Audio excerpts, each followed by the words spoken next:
এখন চালটা ভালো করে বেছে নিয়েছি। এখন চালের মধ্যে দুধ দিয়ে দিব, গুঁড়ো দুধ 1 কাপের মতো তেল দিয়ে দিব। তেলটা একবারই দিব, এই জন্য একটু বেশি করে দিয়ে দিচ্ছি। এখন দিয়ে দিব 1 কাপের মতো পেঁয়াজ, এগুলো বেরেস্তা করবো।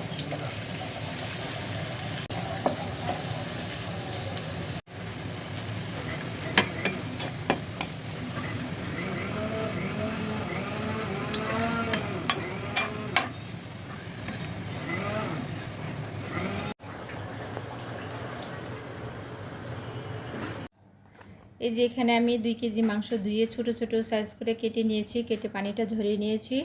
আর সাথে আজকে বিরিয়ানিটা রান্না হবে মূলত। আনানে লাগছে ঠান্ডা, ওই আছে না ক্যামেরার সামনে আর যে হাসি দি। ফার্স্ট অফ অল দিয়ে দিব পেঁয়াজ বেরেস্তা। বিসমিল্লাহ।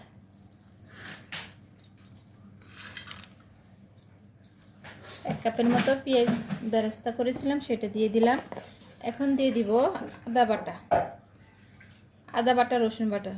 প্রথম দিচ্ছি 2 টেবিল চামচ রসুন বাটা। এখন দিব 2 টেবিল চামচ আদা বাটা। এখন দিয়ে দিব পরিমাণ মতো লবণ।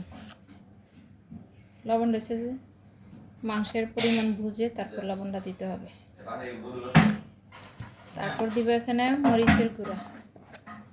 মরিচের গুঁড়াটা হচ্ছে যার যার পছন্দ মতো দিতে হবে, যে যেমন জাল খায়। আমি 1 চামচের মতো দিয়ে দিচ্ছি এখানে, আলিফ তেমন জাল খেতে পারে না। তারপর দিয়ে দিব 1 চামচের মতো ধনিয়া গুঁড়া। তারপর দিয়ে দিব জিরে গুঁড়া, 1 চা চামচ জিরে গুঁড়া।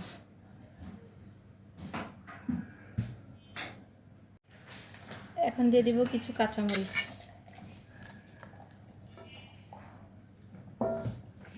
এখন দিয়ে দেব, এটা হলো বাদাম বাটা, এটা হলো কাঠবাদাম, কাজু বাদাম, তারপর কিশমিশ, তারপর একটা টমেটো দিয়ে এটা আমি ব্লেন্ডার করে নিয়েছি। পুরোটা দিয়ে দিব এটা।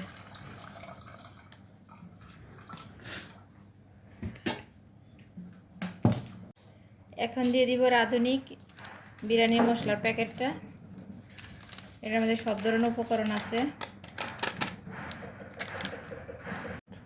এখন দিয়ে দিব আমার হাতের স্পেশাল মশলাটা। এখানে প্রায় 20 জাতের মশলা দিয়ে এটা করেছি।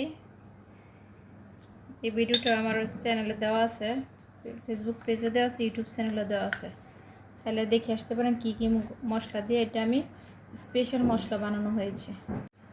এখন দিয়ে দিব টক দই। এই যে দেখেন টক দইটা কত বেশি সুন্দর।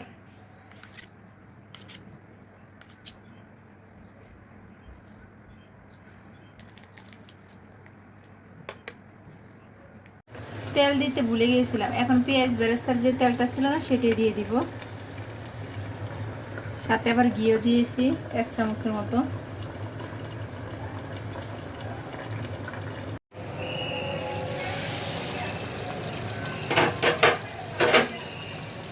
মাংসটা ভালো করে কষাই নিয়েছি আধা ঘন্টার মতো সুন্দর করে। এখন মাংসটা কষে গেছে। এখন আমি গরম পানি দিয়ে দিব মশলার মধ্যে। গরম পানি দিলে তাড়াতাড়ি সিদ্ধ হয়ে যাবে। বিসমিল্লাহ।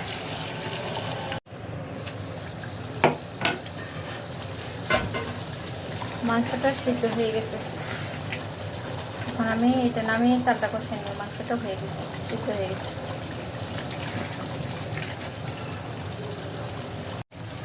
সসপ্যানের মাংসটা এটা আলাদা করে তুলে রেখেছি। এখন এর মধ্যে কিছু তেল দিয়ে দিব, সয়াবিন তেল, সাথে কিছু ঘি দিয়ে দিব। দিয়ে এখন পোলাও চালটাকে ভেজে নিব। 2 চামচ ঘি দিলাম।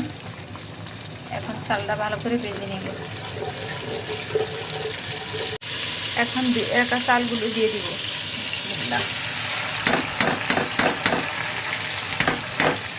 এখন ভালো করে ভেজে নেওয়া হয়েছে।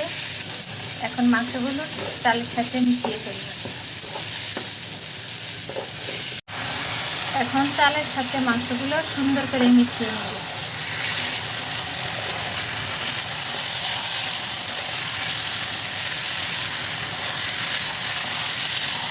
এখন চালটা ভালো করে বেছে নিয়েছি। এখন চালের মধ্যে দুধ দিয়ে দিব, গুঁড়ো দুধ, গরুরি করে দুধটা দিয়ে দিলাম। দিয়ে আরেকটু ভাজা ভাজা করে আরেকটু দিয়ে নিয়ে এখন পরিমাণ মতো পানি দিয়ে দিব। এখন পরিমাণ মতো পানি দিয়ে দিব।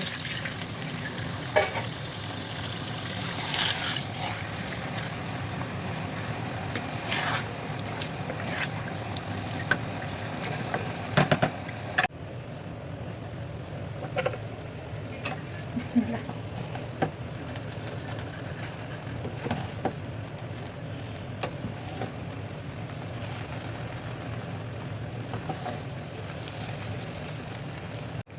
আরও একটু ঘি দিব উপর দিয়া।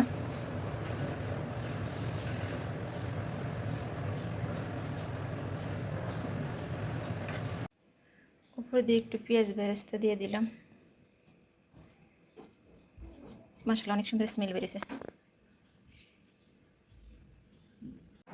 বিসমিল্লাহ। এখন নিয়ে নেব বিরিয়ানি। দেখেন রাইসটা কত ঝরঝরা হয়েছে, আর মাংসটা দেখেন কত বেশি সফট হয়েছে, অনেক বেশি গরম, সফট হয়েছে।